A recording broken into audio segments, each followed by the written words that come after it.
પૂર્વ કચ્છ ગાંધીધામ પોલીસ દ્વારા વર્ષ 2025માં no drugs in east Kutch campaign હેઠળ નશીલા પદાર્થો વિરુદ્ધ અભૂતપૂર્વ કાર્યવાહી કરવામાં આવી છે. એસપી સાગર વાઘમારના માર્ગદર્શન હેઠળ પોલીસે વર્ષ 2024ની સરખામણીએ 80% વધારા સાથે કુલ 36 કેસો નોંધી 95 આરોપીઓની ધરપકડ કરી છે.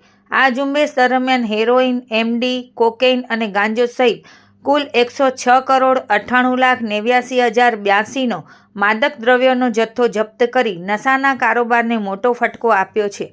આ ઉપરાંત પૂર્વ કચ્છ જિલ્લા પોલીસ દ્વારા જાહેર જનતાને અપીલ કરવામાં આવી છે કે આપના વિસ્તારની આજુબાજુ નશીલા પદાર્થની ગેરકાયદેસર પ્રવૃત્તિ કરતા ઇસમો જણાઈ આવે તો તરત જ નજીકના પોલીસ સ્ટેશન તેમજ પોલીસ કંટ્રોલ રૂમ નંબર 63 59 62 68 45 ઉપર જાણ કરી પોલીસને સહયોગ કરવા જણાવવામાં આવ્યું છે.